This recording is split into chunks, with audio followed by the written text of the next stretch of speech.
श्री गणेशाय नमः. एकादशी करिता श्रवण तेने होय दिव्य ज्ञान त्या ज्ञाने परमार्थ साधन पंथ सुलभ होतसे. बोलणे असो हे आता वर्णो पुढे स्वामी चरित्रा अत्यादरे श्रवण करिता सर्वार्थ पाविजे निश्चयी. प्रसिद्ध आळंदी क्षेत्री नाम ऋषिया सरस्वती जयांची सर्वत्र ख्याती अजरामर राहिली.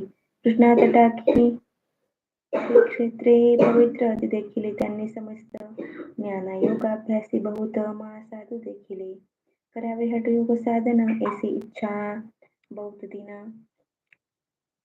नाना स्थाने फिरून शोध करती गुरूंचा. जपी तपी संन्यासी असंख्य देखिले ज्ञानते देखिले कित्येक चरण धरिले परी गेले व्यर्थची. एके समयी अक्कलकोटी स्वामी दर्शन इच्छा धरुणी पोटी आले ऋषी सरस्वती महिमा श्रींचा ऐकुणी. सन्मुख पाहुणी तयाला आज्ञा चक्रभेदातला एक